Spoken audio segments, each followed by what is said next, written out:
Career fair this? Is it really this Thursday? God, I haven't seen that much advertising about it. That many emails. Usually Mary sends out a ton of emails. So that's a good reminder. Thursday, job, career fair, whatever. There's usually a bunch in the, how many do they got lined up? Anybody know? 30, 40, 50. It's something I should emphasize that it's something you should do even if, you don't really intend to necessarily be employed by one of those people. It's a great experience. Go over, talk to them. Number one. Number two is you never know. I mean, you might get over there and find out something that you're really, really interested in. So you should take a look at doing that. Oops, let me turn on my...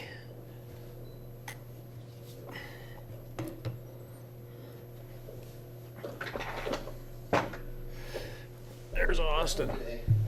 What's that? A light crowd today. Well, yeah.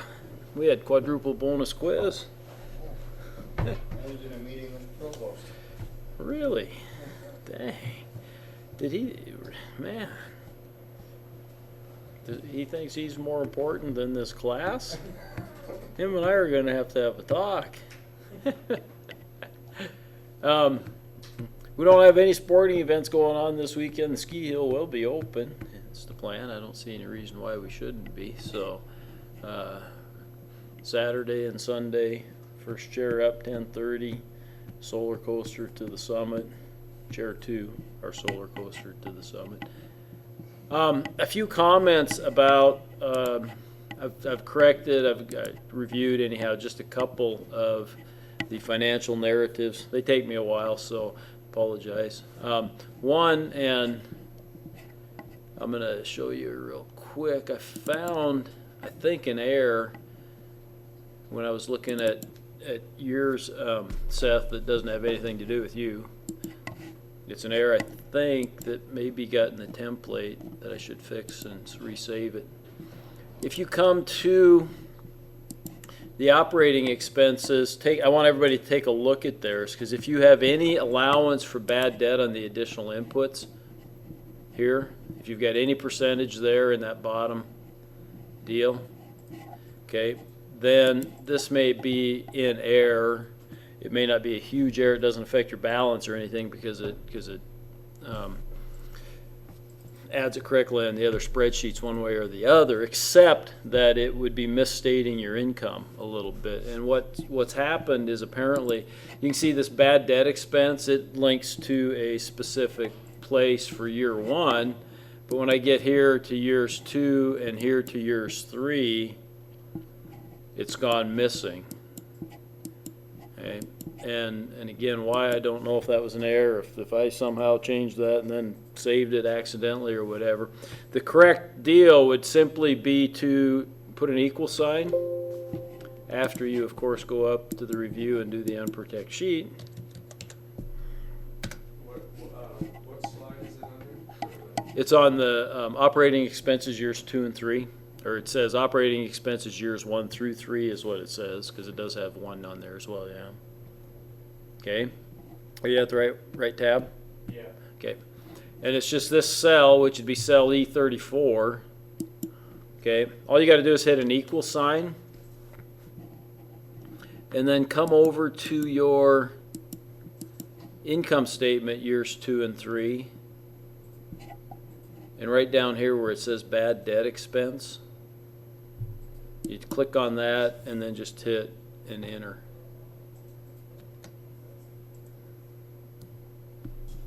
Okay. And then you do the same here, except you obviously come to your 3.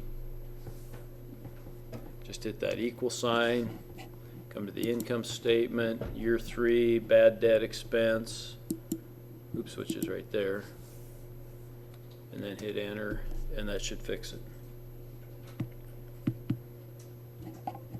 So it should be nothing. If you've got, go back to your addition, or the additional inputs. Okay, if you have any percentage up here for allowance for bad debt, okay, if yours is 0, then it should still be a nothing. Okay, but if you have any percentage up here, then it's probably going to need to get corrected. again, it's the fault of the template, or I screwed it up somewhere along the line. But did you get that, Seth? Because yours was the one I really noticed it on, so just did. So you got the fix done. It worked okay. Working on it right now. Okay, then I'll come take a look at it if need be. So yeah, everybody just take a look again. Look at your additional inputs. If you got zeros here, you don't really need to make the change. That's fine, because it's not going to change anything. But if on your additional inputs you've got allowance for bad debt, anything in that percentage, then you do need to change your operating expense here. And if that's coming from your income statement, actually it's not going to change anything anyhow. Ultimately, the final numbers, it's just going to make your operating expense look correct. So, okay, back to the financial narratives. Subheadings are nice. They help. Make sure you cover everything. I know that we don't make any changes to the income statement or the balance sheet, but you should talk about those. Okay, is there a lot to talk about on those? No, not necessarily, but you could certainly talk about the growth of your projected income. Hopefully it's growing over the 3 years. Okay, that's really important on there. On the balance sheet, the things I would look at are debt. What's happening to my debt? Hopefully it's decreasing. It should be over those 3 years. Okay, and that's an important thing. Conversely, then my equity should be increasing over those 3 years. And I probably want to talk about the equity situation. Okay. There's just a couple things I noticed on the few that I've looked at. So just to kind of give you some real general comments. Of course, these ones, what I'll do is I download your guys' Word doc. I make some comments on there, and then I'll attach that, or I'll submit that back to you so that you guys can open it and see my comments. I think I forgot to attach yours, Seth, on the narrative. I'll have to check, see if I attach that. If not, I'll get it after I'm done here. So, okay. So go back, and it's real important that, and going forward, to write as well as you can, especially as you get to this long section here on marketing. If you need to, have somebody proofread it. Okay. I'm not a particularly good writer. Okay, I don't consider. I had, when I worked at the bank, I had secretaries that corrected all kinds of stuff for me, thank goodness. Okay, but they also taught me a decent amount, which is kind of nice.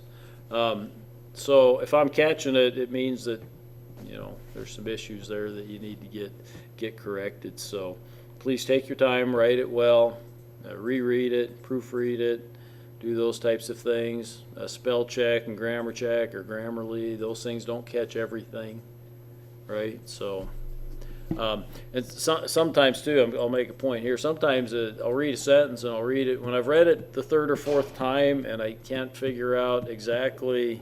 Sometimes I can't figure out exactly what's wrong with it even, but it's just wrong. That's what I'll put, is that the sentence just needs to be rewritten because there's something incorrect on it, and my poor grammar may not be enough to tell me exactly what it is, but I know that it's incorrect. So, okay, quickly a couple more things about marketing. I'm not going to spend a lot of time on this, but you guys can look. One of the students pointed out to me that I hadn't uploaded the PowerPoints, but I think these are both uploaded now. So you might take a look at them. And I think one of the things that's on here that I want to really look at, but a couple things, pricing differential. If you're going to do it, if you're going to be a premium product or a premium service, it's okay to charge for that. There's nothing wrong with that. Okay, don't be afraid to. If you're, on the other hand, you're going to be low cost, okay, you're probably going to be at the lower end of the pricing thing, right? Think about your customers. Don't think about yourself. Think about what it's going to take to entice your customers. Think about what it takes to entice you if you're a customer for somebody else's. I always like that billboard.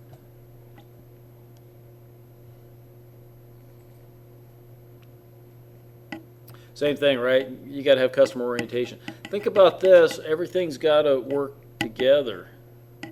So when you're doing this, remember that marketing is not just advertising.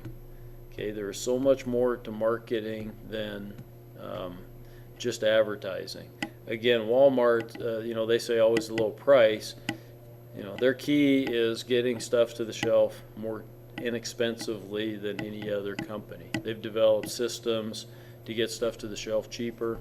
Okay, they may or may not have the low price, but I guarantee you they're going to have a good margin on those things that are on the shelf, right? Okay, Costco does a good job of that. Costco's price, they're interesting in that everything's marked up 13%. Everything's rated at 13% margin, and out of that 13%, they have to pay their payroll. They have to do everything else, and they're able to do that. They sell enough stuff that they can. So.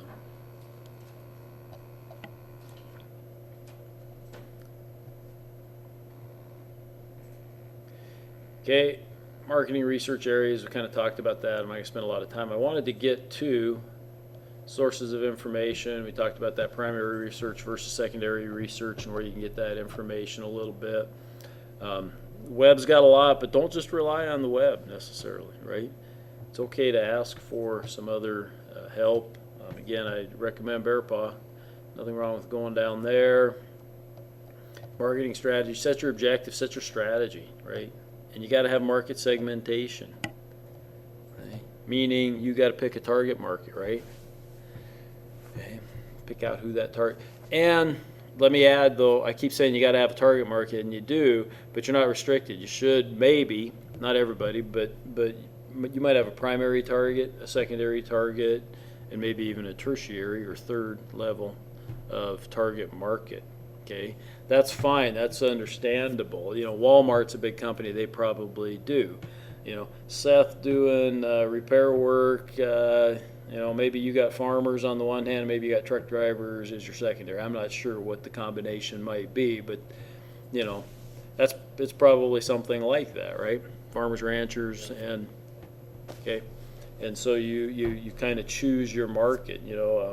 I don't know what Wiley's going to specialize in the law. It could be crooks. Maybe his primary market's going to be crooks or criminals. Okay, it might be family law, right?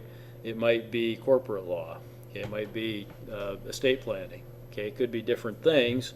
So that's your target market. And then depending on the town, if you're in a bigger town, you might specialize in just that, right? But in a smaller town, you're probably going to have to branch out and go after maybe 2 or 3 of those. So, okay.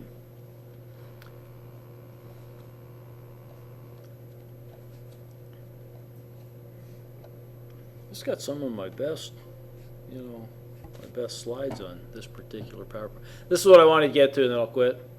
But because I don't think the outline either has this on here when we talk about the marketing mix. I don't think that's on the outline, and it's something that you should add. Okay, the marketing mix is just the 4 P's of marketing, we call it. Okay, that's the product. Some of it's kind of interspersed in there. You're talking about your product, right? Okay, the place, right? That's really distribution. Place just was a P, so that sounds better, but that's distribution. How are you going to get your product or service to your markets, right? It could also be how you're going to get the stuff, if it's products, how you're going to get that into your store shelves, okay, if you're doing a product. Promotion, then that's the advertising promotion, right? And then what's your pricing policy going to be, right? Okay. Some cases, your pricing's pretty standardized. It's going to be hard to be high or low, really, There's no way you can really be low cost because there's a set rate that you have to follow. Right. To Right. regulations. Yeah. So there are some things that are kind of regulated like that kind of make it difficult for you. Gas stations, I think what they sell their gas for is a little bit regulated. I think on the low end it's regulated. I'm not sure about on the high end. Usually with fuel, it's only marked up anywhere from 3 to 15 cents a gallon.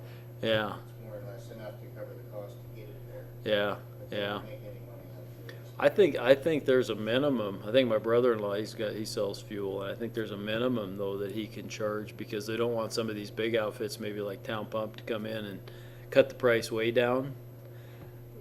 where they're gonna make their money selling you beer and whatnot at the grocery store, right, that they have there. And so they didn't want them to really cut the price too much. So I think there may be a minimum, you know, I'm not 100% sure on that. That's about 3 cents. Yeah, could be something like that, so. Okay, I'll quit talking for today. You know, I'll kick this around a little bit more as we go through some more marketing stuff, so I'll come around.